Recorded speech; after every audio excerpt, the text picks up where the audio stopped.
Hello, everyone. I'm Becca, dietitian by trade, mom 24/7, wife from the start, and when there's a few extra hours in the day, you might find me hitting the trails or on horseback. And I'm Kara, a therapist to women, a mom to a boy, an entrepreneur, mountain junkie, and a postpartum runner. And this is Fit for a Queen, a podcast that's devoted to the female athlete wanting to balance the teeter-totter of all the things we desire out of life as women: performance, health, intellect, and taking time for self, even if we only get 1 minute out of the day. We're so excited to be bringing you the queens in the athletic world who have done just that. Okay, ladies, take a seat at your thrones, grab your crowns, and welcome to Fit for a Queen. Thanks, queens, for joining us. We have Nancy Hogshead-Makar on today, and let me tell you a little bit about her. At the age of 14, she was the only American swimmer to be ranked number 1 in the world in an international event. And in 1984, she won 3 gold medals and 1 silver medal at the Los Angeles Olympics, the most decorated swimmer at the Games. She completed her BA in political science and women's studies from Duke University and her law degree from Georgetown University. She's currently a civil rights lawyer, assault survivor herself, a tireless advocate for the promotion, protections, and support of girls in sport and women in sport, and founder of Champion Women. Nancy, thanks so much for joining us. Yeah. Oh, thank you for having me on. I appreciate it. Yeah, you have so much information. So first of all, what a time when we are needing an organization like Champion Women. Let us know about this organization, what it stands for, and why you work so hard to establish it. Sure. I was doing a lot of work, and I started off my legal career doing legal work for schools, making sure that athletic opportunities were equal between men and women, and there's still a lot to do in that world, and I still have my fingers in that world quite a bit. But then schools started saying, hey, as long as you're an expert on Title IX, come over here and work on our policies dealing with sexual violence on campus. So there's like a playbook, right, of, here's who's responsible, and here's who you call, and here's how you get therapy, and here's how you can protect the student and make sure that this sexual assault doesn't interfere with their academic trajectory. Mm-hmm. Okay. But then I started getting calls from the exact same situation would have happened to the person, but there was nothing. I mean, not only was there no playbook, nobody was responsible. No, there was no therapy available. There was no, hey, let's make sure this doesn't interfere with your life. Let's make sure that you get help for trauma. And the people that I thought should be taking responsibility had very different ideas. Mm-hmm. I thought that it should be the national governing bodies like United States Swimming and the AAU and the United States Olympic Committee. And they did not want liability. Mm-hmm. So we've had 8 years now of between lawsuits and petitions and, sort of working the political route however I could. A lot of times I went around executive directors who were giving me a stiff arm, and I went up to the board and convinced them, and then the board worked and changed policy. So I've been working on the issue of sexual abuse when it comes to club and Olympic sport athletes for 8 years now. Wow. Mm-hmm. Wow. Yeah, long time. Yeah. So, when this came out with the gymnasts, and then Kara and I a couple of years ago were at a conference where a swimmer was part of the Texas team that ended up basically developed that this coach had assaulted 25 different swimmers. It just seems like things are kept so silent. Why do you think sport allows for this secrecy to happen? Money. Of course it does, right? Because not only not have to pay for education, okay, not only do they not have to pay for civil liability, which means like they're not responsible, not only do they not have to pay for, I just wanted them to put signs up, essentially, you go to a swimming pool and it says there's no lifeguard available, even though there's no lifeguard, right? I wanted them to say like, hey parents, you should know that this organization here is nothing like a school. Mm-hmm. And you really it's up to you to take care of your kid. You cannot depend on this organization to do so. Mm-hmm. And no, they saved a boatload of money by not taking responsibility for sexual abuse. Yeah. That's And I bad. think Sad that's but true. a very good point. I listened to a couple of your interviews, and I think listening to that, even my awareness, I'm like, okay, there is no governing body or like club sports. I mean, the coach is the ultimate one, and then you're right. Yeah, And no, in school-based sports, right? The coach has got lots of layers on top of them, and they're used to having oversight. They're used to having the athletic director and the general counsel and the president or the headmaster, or whoever, in the school that's looking over their shoulder. In club sports, there's nobody. It is they're the alpha and omega, and they pretty much can get away with whatever they want to. In addition, and this is what I think is really changing with the Me Too movement, I give enormous credit and props to the gymnasts who have come forward so beautifully and bravely, and for taking away the stigma of being able to say, me too, so that women cannot lose stature and status, and people don't feel sorry for them, and people don't, right? I mean, oh my gosh, Simone Biles and Allie Reisman and Jordan Weber are about as impressive human beings as they come, and so you need to have younger women and, well, women in general, be able to see that and be able to see these role models of other people who who come forward, and you can see that they are whole people. Does that make sense? Right, absolutely. Yeah. And that really gives people the ability to keep on speaking. One of my mentors, Richard Lapchick, he's probably the premier guy dealing with sports and ethics, dealing with race relations, gender as well, and other areas. But anyway, Richard Lapchick, a long time ago, he said, Nancy, you need to really start talking about the fact that you were raped. And I was like, well, I didn't really want to take away from my own sense as an expert. Right? I wanted to sort of stay in the expert role, and I didn't want to. He said, no. And for all the reasons, Nancy, why you've told me that you really wanted to have older women who had families and great jobs and who were alive and had wonderful physical lives and who, right? Everything that I thought was at risk. He said, you are that woman now. I was like, oh yeah, I guess I'm 50 years old. I can do that now. That you can prevail. Yeah. Well, thank you for doing that. Absolutely.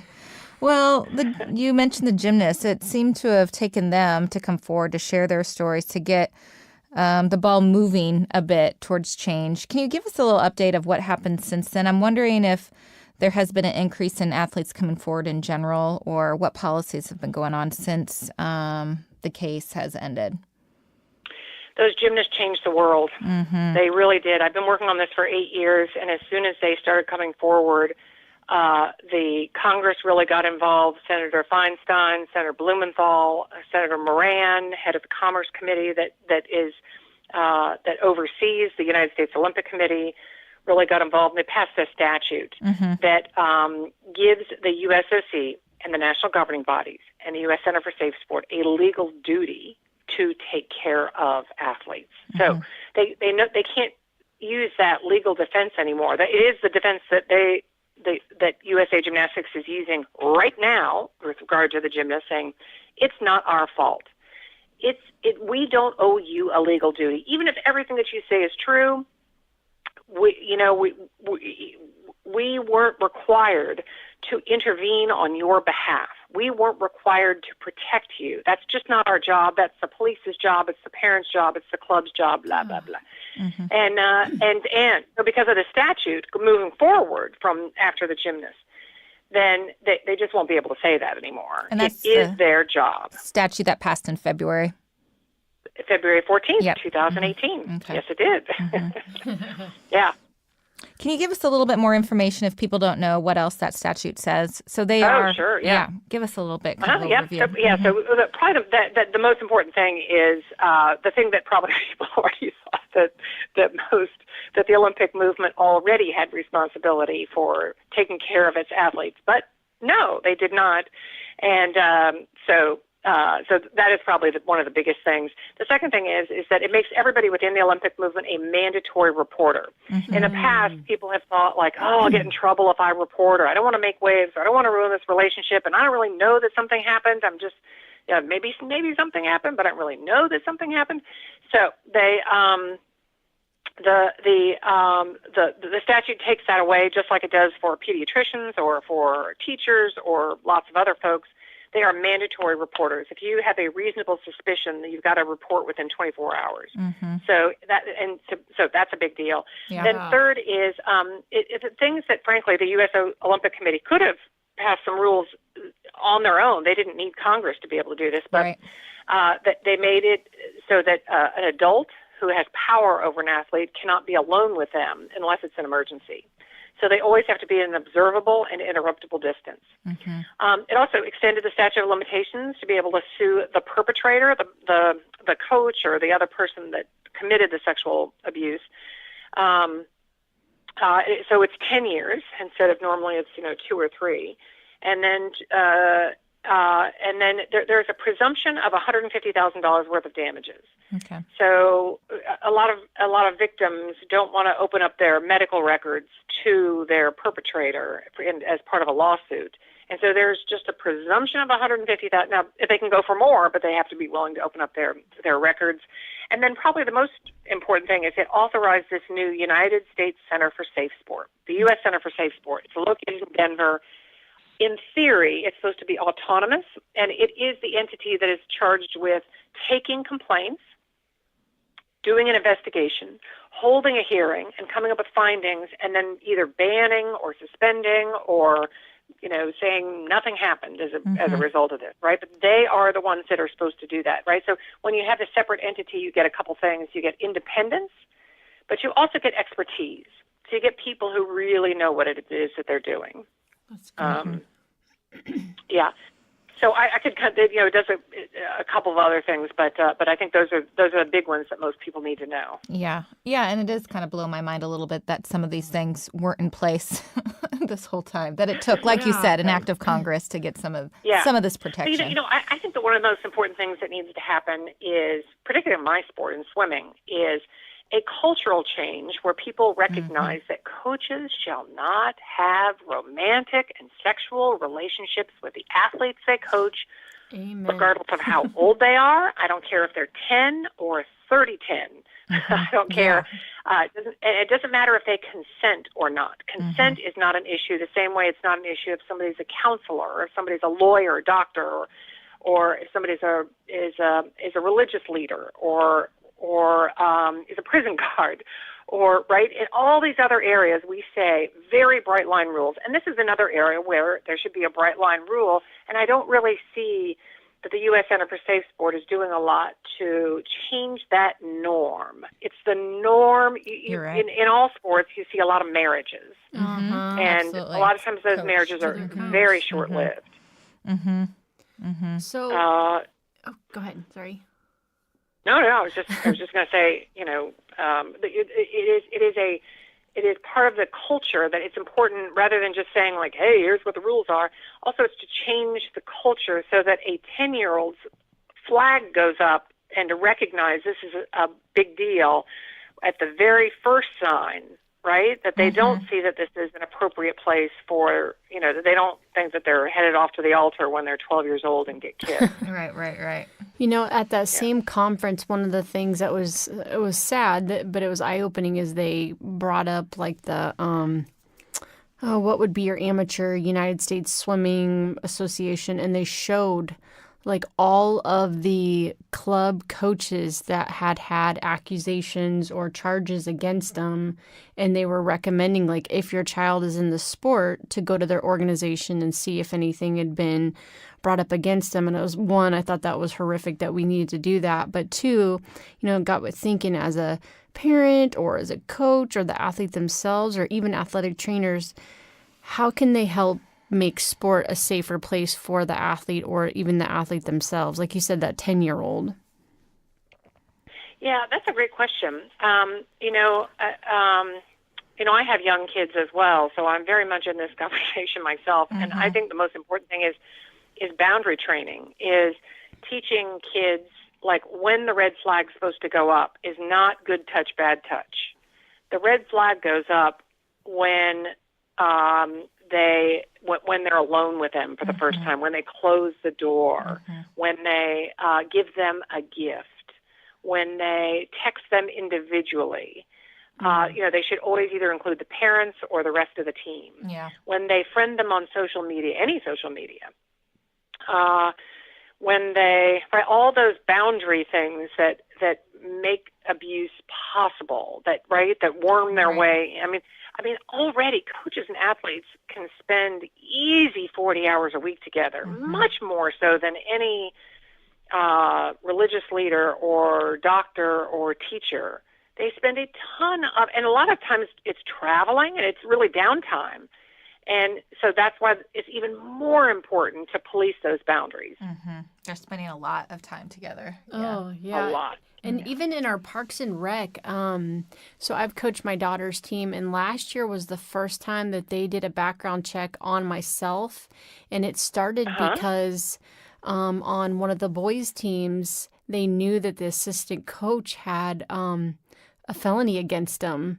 And luckily it had nothing to do with children, but it was kind of like, how on earth is he able to coach these, third and fourth grade rec leagues? And lo and behold, they weren't doing any background checks on any of the coaches. And then because of the parental uproar, they started the next year doing that. So I'm sure that's the norm mostly. And yeah. And I'll, let me just flag something you said, is that, you had a criminal that didn't have anything to do with abusing children. There are other issues involving criminal background checks that still should preclude somebody from being able to coach children. Right, absolutely. If they have any domestic violence, no, they need to not be involved in dealing with kids. Or two is if they've got guns or weapons charges, then they need to not be involved in coaching children. Yeah, so, absolutely. just because they weren't particularly molesting children, they can still be very dangerous for your child to be around. Sure. Wouldn't want my daughter with them. No. Especially, again, if a parent knew that. But here's the scary thing. You said no really, really quickly. Yeah. And I have to recognize this as a parent as well, is that your kids are probably not going to tell you. However close you think that you are to your children, they are probably not going to tell you. That makes me sick to my There's stomach. been this whole movement about having young women or telling their fathers for the first time that they're so, they want they sort of protect they know it would be so painful for the parent to hear that there's lots of reasons why children don't tell, but